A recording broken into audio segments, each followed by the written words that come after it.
മനുഷ്യരെ തിന്നുന്ന മല. കേൾക്കുമ്പോൾ ഒരു അമർചിത്ര കഥയാണ് പറയുന്നത് എന്ന് തോന്നുമായിരിക്കാം. പക്ഷേ ഇത് അങ്ങനെ ഒരു ഇല്ലാ കഥയല്ല. ഇന്നും സംഭവിച്ചുകൊണ്ടിരിക്കുന്ന അവിശ്വസനീയമായ ഒന്നിനെക്കുറിച്ചാണ് ഞാൻ പറയുന്നത്. അതെ, ആ മല തിന്നു തീർത്തത് ഒന്നോ രണ്ടോ മനുഷ്യരെയല്ല, ലക്ഷക്കണക്കിന് മനുഷ്യരെയാണ്. അതിൽ പാതിയും ചോരത്തിളപ്പുള്ള യുവാക്കളെയും പിഞ്ചു കുഞ്ഞുങ്ങളെയും. ഭൂമിയിലെ ഏറ്റവും ഭയാനകമായ ഒരിടം, ബൊളീവിയയിലെ പൊട്ടോസിയിലുള്ള സെറോ റിക്കോ. സ്പാനിഷ് ഭാഷയിൽ ഇതിനർത്ഥം അമൂല്യമായ മല എന്നാണ്. ലോകത്തിലെ ഏറ്റവും വലിയ വെള്ളി ശേഖരം ഒളിപ്പിച്ചു വെച്ച മല. പക്ഷേ ചരിത്രം ഇതിന് നൽകിയ പേര് മറ്റൊന്നാണ്: മനുഷ്യരെ വിഴുങ്ങുന്ന മല, the mountain that Eats men. കഴിഞ്ഞ 5 നൂറ്റാണ്ടുകൾക്കിടയിൽ ഇത് കുടിച്ചു വറ്റിച്ചത് 80 ലക്ഷത്തോളം മനുഷ്യരുടെ ചോരയും ജീവനുമാണ്. വെള്ളി വാരാൻ വന്ന സ്പാനിഷ് അധിനിവേശക്കാർ അവിടത്തുകാരായ ആഫ്രിക്കൻ വംശജരെ ആ ഇരുണ്ട തുരങ്കത്തിലേക്ക് തള്ളിവിടുകയായിരുന്നു. ഒരൊറ്റ ദിവസം കൊണ്ട് അവിടെ ശ്വാസം മുട്ടി പാറകൾക്കിടയിൽ ഞെരുങ്ങി ചത്തുപോയത് നൂറുകണക്കിന് മനുഷ്യരായിരുന്നു. എന്നാൽ അവരുടെ മൃതശരീരം പുറത്തെടുക്കാൻ പോലും അവർ തയ്യാറായില്ല. ആ മൃതശരീരങ്ങൾക്ക് മുകളിലൂടെയായിരുന്നു അവർ ഖനനം തുടർന്നത്.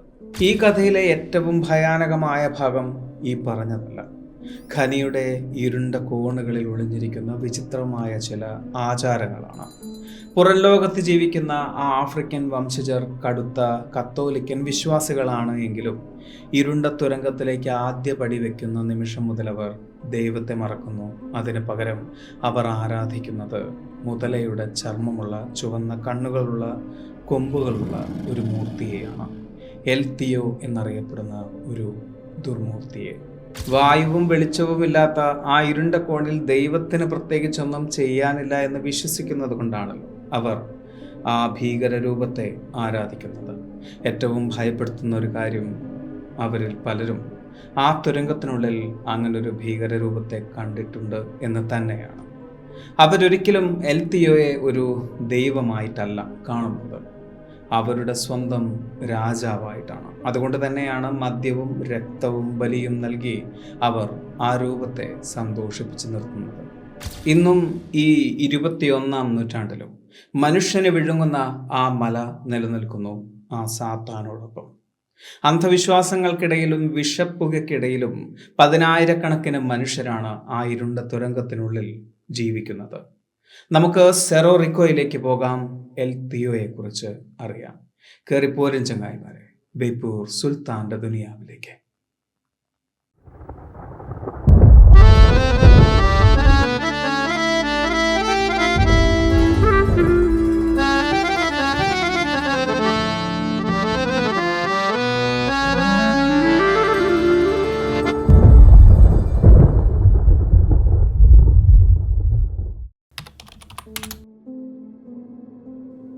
ലക്ഷക്കണക്കിന് മനുഷ്യരെ വിഴുങ്ങിയ സെറോ റിക്കോ പർവ്വതം ഭൂമിയിലെ ഒരു നരകമാണ് എന്ന് പറയാനുള്ള കാരണം എന്താണ്? ഒരവസരം കിട്ടിയാൽ അങ്ങനൊരു സ്ഥലത്തേക്ക് നിങ്ങൾക്ക് പോകാൻ താല്പര്യമുണ്ടോ? ഇനി ഞാൻ പറയാൻ പോകുന്ന കാര്യങ്ങൾ കേട്ടതിന് ശേഷം മാത്രം മറുപടി പറഞ്ഞാൽ മതി. ഇവിടെ ഓക്സിജൻ ഇല്ല, പകരം സിലിക്കൺ പൊടിയും ആർസനിക്കും സൾഫറും ചേർന്നിട്ടുള്ള വിഷപ്പുകയുമാണുള്ളത്. ശ്വസിക്കാൻ പാകത്തിനൊരു ഗ്യാസ് മാസ്കോ അല്ലെങ്കിൽ മറ്റു സുരക്ഷാ സംവിധാനങ്ങളോ ഒന്നും തന്നെയില്ല. അവിടെ ജോലി ചെയ്യുന്ന 10,000-കണക്കിന് മനുഷ്യർ ഈ പൊടിയാണ് ശ്വസിക്കുന്നത്. അതുവഴി സിലിക്കോസിസ് എന്ന് പറയുന്ന അസുഖത്തിലേക്ക് അവർ കടക്കുന്നു. 10-15 വർഷം കൊണ്ട് ചോര തുപ്പി അവർ മരണപ്പെടുന്നു. ദിവസവും 100 കണക്കിന് സ്ഫോടനങ്ങളാണ് അതിനുള്ളിൽ സംഭവിക്കുന്നത്. ആ വിഷപ്പുക പുറത്തു പോകാനുള്ള വെന്റിലേഷൻ സൗകര്യം പോലും അതിനുള്ളിലില്ല. അത് പൂർണ്ണമായും മായുന്നതിന് മുമ്പ് തന്നെയാണ് അടുത്ത വെള്ളിക്കഷ്ണം തേടി അവർ ആ ഗുഹയ്ക്കുള്ളിലേക്ക് പോകുന്നത്. ആ ഗുഹ എപ്പോൾ വേണമെങ്കിലും തകർന്ന് വീണേക്കാം. ഈ കഠിനമായ ചൂടും വിഷപ്പുകയുമേറ്റ് വിശപ്പും ദാഹവും അറിയാതിരിക്കാൻ ഇവർ ദിവസം മുഴുവൻ കൊക്ക ഇലകൾ വായിലിട്ട് ചവച്ചരച്ചു കൊണ്ടിരിക്കും. കൊക്കൈൻ ഉണ്ടാക്കാൻ ഉപയോഗിക്കുന്ന അതേ ചെടിയുടെ ഇലകളാണ് ഈ കൊക്ക ഇലകൾ. തെക്കേ അമേരിക്കയിലെ ആൻഡീസ് പർവ്വത നിലകളിൽ വളരുന്ന ഒരു സസ്യമാണിത്. പക്ഷേ വെറും ഇലയായിട്ട് ഇത് ചവയ്ക്കുമ്പോൾ ഇതിന് കഞ്ചാവിൻ്റെയോ കൊക്കൈനിൻ്റെയോ അത്രയും ഭീകരമായ ലഹരിയില്ല. പകരം ഒരു കട്ടൻ ചായ കുടിക്കുന്നത് പോലെയോ അല്ലെങ്കിൽ പുകയില ചവയ്ക്കുന്നത് പോലെയോ ഉള്ള ഒരു ചെറിയ ഉന്മേഷവും മരവിപ്പും മാത്രമാണ് ഇത് നൽകുക. പിഞ്ചു കുഞ്ഞുങ്ങൾക്ക് പോലും ഇത് ശീലമാണ് എന്നത് ഗൗരവമേറുന്ന ഒരു വിഷയമാണ്. വിശപ്പിൽ നിന്നും ദാഹത്തിൽ നിന്നും മരണഭയത്തിൽ നിന്നും രക്ഷപ്പെടാൻ ഈ ഒരു മരവിപ്പ് മാത്രമേ ചിലപ്പോൾ അവർക്ക് സഹായകമായിട്ടുണ്ടാവുകയുള്ളൂ. അതുകൊണ്ട് തന്നെയാണ് അവരതിനെ കൂടെ കൊണ്ടുപോകുന്നതും. ദിവസങ്ങളോളം അതേ ഗുഹയിൽ മരണം മുന്നിൽ കണ്ട് ജോലി ചെയ്യുകയും ഉറങ്ങാൻ വേണ്ടി മാത്രം പുറത്തു പോവുകയും ഏതാനും മണിക്കൂറുകൾ കൊണ്ട് തന്നെ തിരിച്ച് അതേ സ്ഥലത്തേക്ക് വന്നെത്തുകയും ചെയ്യുമ്പോൾ ആ സ്ഥലത്തെ നിങ്ങളും വിളിക്കുന്നത് നരകം എന്ന് തന്നെയായിരിക്കില്ലേ? അതുതന്നെയാണ് അവരും വിളിക്കുന്നത് the underground fortress of Lucifer. ഇങ്ങനൊരു സ്ഥലത്തേക്ക് മണിക്കൂറുകളിലേക്കെങ്കിലും ചെന്നെത്താൻ നിങ്ങൾക്ക് താല്പര്യമുണ്ടോ? സെറോ റിക്കോ വെള്ളിഖനിയിൽ ഇന്നും ജോലി ചെയ്യുന്ന തൊഴിലാളികൾ വിശ്വസിക്കുന്ന ഒരു കാര്യമുണ്ട്. ആ ഖനിക്കുള്ളിൽ, ആ ഇരുണ്ട തുരങ്കത്തിനുള്ളിൽ സാത്താൻ ജീവിച്ചിരിക്കുന്നുണ്ട് എന്ന്.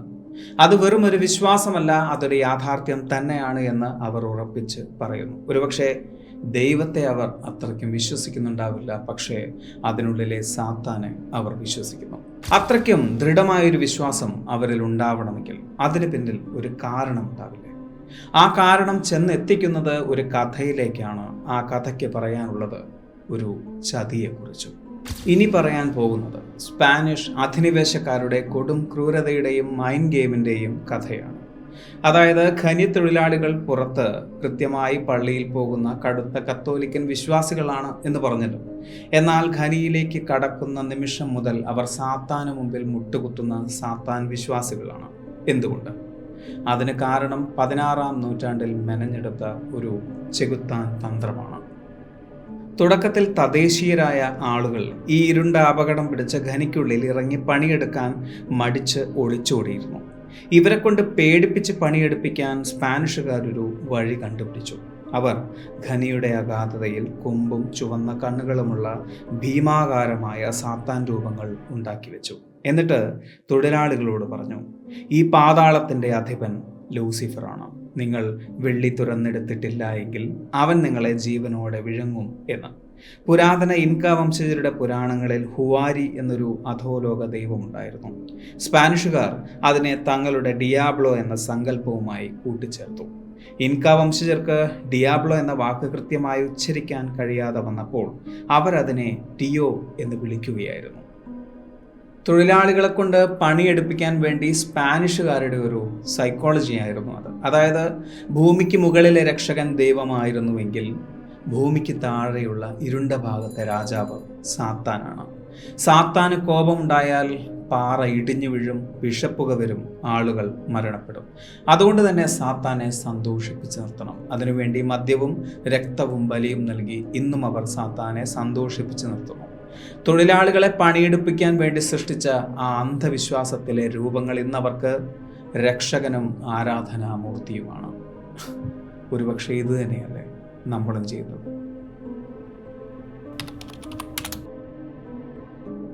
തിരിയൊന്ന് കത്തിച്ചു തുടങ്ങിയാൽ മതി, അത് കത്തിപ്പിടിച്ചോളുമെന്ന് പറയുന്നത് പോലെ ഖനിയുടെ ഇരുണ്ട കോണിൽ പണ്ട് സ്പാനിഷുകാർ സൃഷ്ടിച്ചു വെച്ചിട്ടുള്ള കളിമണ്ണ് കൊണ്ടുണ്ടാക്കിയ ആ സാത്താൻ്റെ രൂപത്തിൻ്റെ ചുണ്ടിൽ അവർ ചില സിഗരറ്റ് കുറ്റികൾ തിരുകാറുണ്ട്. അതായത് ആ സിഗരറ്റ് മുഴുവൻ കത്തിത്തീർന്നാൽ അന്നേ ദിവസം ഖനിക്കുള്ളിൽ ഒരു തരത്തിലുള്ള പ്രശ്നവും ഉണ്ടാവില്ല.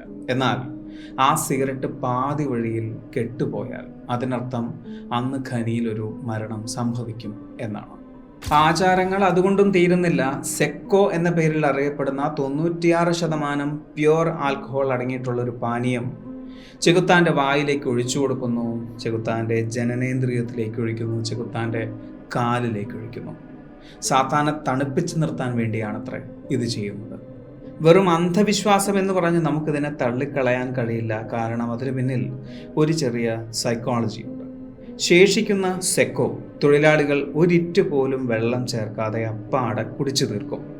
45 ഡിഗ്രി ചൂടിൽ ശ്വാസം മുട്ടുന്ന ഈ നരകത്തിൽ തങ്ങളെ കാത്തിരിക്കുന്ന കറുത്ത മരണത്തെക്കുറിച്ചുള്ള ഭയം പൂർണ്ണമായും മരവിപ്പിക്കാൻ വേണ്ടി അവർക്ക് ഈ 96% വീര്യമുള്ള ലഹരി കൂടിയേ തീരൂ. സാത്താൻ്റെ ചുണ്ടിലെരിയുന്ന കഞ്ചാവിൻ്റെ പുക കൂടിയാവുമ്പോൾ ഈ ഇരുട്ടിൽ അവരുടെ മസ്തിഷ്കം പൂർണ്ണമായും ലഹരിയിലാകും. മരിക്കുമെന്ന ഭയമില്ലാതെ ആത്മഹത്യാപരമായ ആ അന്തരീക്ഷത്തിൽ പണിയെടുക്കാൻ അവർ സ്വയം കണ്ടെത്തിയ ഒരുതരം സൈക്കോളജിക്കൽ എസ്കേപ്പ്. ഇനി ഈ സിഗരറ്റിലും മദ്യത്തിലും എൽത്തിയോ സന്തുഷ്ടനായിട്ടില്ല എങ്കിൽ അടുത്ത ആചാരമാണ് ഛല്ല. അതൊരു രക്തബലിയാണ്. എല്ലാ വർഷവും സംഭവിക്കുന്ന ഒരു രക്തബലി. ഓഗസ്റ്റ് മാസത്തിലാണ് അത് സംഭവിക്കാറുള്ളത്. മലയുടെ കവാടത്തിലും ഉള്ളിലെ പല തുരങ്കങ്ങളിലും അവർ ലാമകളുടെ തല വെട്ടാറുണ്ട്. അതിനുശേഷം വാർന്നൊഴുകുന്ന ചോര ഒരു പാത്രത്തിലേക്ക് എടുത്ത് തുരങ്കത്തിൻ്റെ ചുവരുകളിലെല്ലാം രക്തം പതിപ്പിക്കുന്നു. നിനക്ക് ഞങ്ങൾ രക്തം തരാം, പകരം ഞങ്ങൾക്ക് വെള്ളി തരൂ എന്ന പ്രാർത്ഥനയാണ് അത്. ചോര പതിപ്പിച്ച ചുവരുകളുള്ള ഈ തുരങ്കത്തിലൂടെയാണ് എന്നും അവർ സഞ്ചരിക്കുന്നത്. 16-ാം നൂറ്റാണ്ടിൻ്റെയും 19-ാം നൂറ്റാണ്ടിൻ്റെയും ഇടയിലെ സ്പാനിഷ് അധിനിവേശ കാലത്ത് ദശലക്ഷക്കണക്കിന് മനുഷ്യരാണ് സെറോ റിക്കോയിൽ മരണപ്പെട്ടത് എന്നത് ഒരു യാഥാർത്ഥ്യം തന്നെയാണ്. ചരിത്രം ഇതിനെ വിശേഷിപ്പിക്കുന്നത് അധിനിവേശ കാലത്തെ കൂട്ടക്കൊല എന്നാണ്. ഇന്നവിടെ സ്പാനിഷുകാരല്ല, മറിച്ച് ബൊളീവിയൻ സർക്കാരിൻ്റെ കീഴിലുള്ള ചില സംഘടനകളാണ്. അവരാണ് ഖനനം തുടർന്നുകൊണ്ടിരിക്കുന്നത്. വൻകിട കമ്പനികൾ ലാഭമില്ലാത്തതിൻ്റെ പേരിൽ ഖനികൾ ഒഴിവാക്കി പോകുമ്പോൾ അവിടെയുള്ള ദരിദ്രരായ കുടുംബങ്ങൾ, ജനങ്ങൾ സ്വന്തം റിസ്കിൽ ഖനികളിൽ ജോലി ചെയ്യുകയാണ്. അതിൽ ബഹുഭൂരിപക്ഷവും 12 മുതൽ 15 വയസ്സ് വരെ പ്രായമുള്ള കുഞ്ഞുങ്ങളാണ്. അതിന് കാരണം 35 വയസ്സിൽ തന്നെ ശ്വാസകോശ രോഗങ്ങൾ വന്ന് അച്ഛനമ്മമാർ മരണപ്പെടുമ്പോൾ ജീവിക്കാൻ വേണ്ടി പഠനം ഉപേക്ഷിച്ച് ഇരുട്ടിലേക്ക് ഇറങ്ങുകയാണ് ആ പിഞ്ചു കുഞ്ഞുങ്ങൾ. എന്നാൽ എൽത്തിയോ ഇന്ന് വെറും ഒരു അന്ധവിശ്വാസം മാത്രമല്ല, അത് ഒരു ടൂറിസ്റ്റ് അട്രാക്ഷൻ കൂടിയാണ്. ലോകമെമ്പാടുമുള്ള സഞ്ചാരികൾ ഇന്ന് എൽത്തിയോയെ കാണാൻ വേണ്ടി, ആ ഭയാനകമായ സാഹചര്യം അനുഭവിക്കാൻ വേണ്ടി അവിടേക്ക് വന്നെത്തുന്നു. ഗൈഡുകളുടെ സഹായത്തോടുകൂടി തുരങ്കത്തിനുള്ളിലൂടെ സഞ്ചരിച്ച് എൽത്തിയോയുടെ വിഗ്രഹത്തിന് മുമ്പിൽ ചെന്നെത്തുന്നു. അവിടെ മദ്യവും സിഗരറ്റും സമർപ്പിക്കുന്നു. നൂറ്റാണ്ടുകളായി ഉള്ളു തുറന്ന് വെള്ളിയെടുത്തത് കൊണ്ട് തന്നെ ആ മലയുടെ ഘടന ആകെ മാറിയിട്ടുണ്ട്. അത് എപ്പോൾ വേണമെങ്കിലും തകർന്നു വീഴാനും സാധ്യതയുണ്ട്. അതുകൊണ്ട് തന്നെ യുനെസ്കോ അതിനെ തകർന്നു വീഴാൻ സാധ്യതയുള്ള ലോക പൈതൃക പട്ടികയിലേക്ക് മാറ്റിയിട്ടുണ്ട്. ഇത്രയും കേട്ടപ്പോൾ നിങ്ങൾക്ക് എന്ത് തോന്നുന്നു?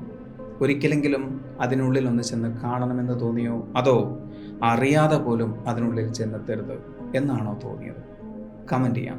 ഈ ഒരു വീഡിയോ നിങ്ങൾക്ക് ഇഷ്ടമായി എന്ന് വിചാരിക്കുന്ന സുൽത്താൻ എപ്പോഴും പറയുന്നത് പോലെ സബ്സ്ക്രൈബുകൾ കൂമ്പാരമാകുമ്പോൾ പരിപാടി ഗംഭീരമാവും. അതുകൊണ്ട് സബ്സ്ക്രൈബ് ചെയ്യുക. അടുത്ത വീഡിയോയ്ക്ക് വേണ്ടി കാത്തിരിക്കുക. അതുവരെ.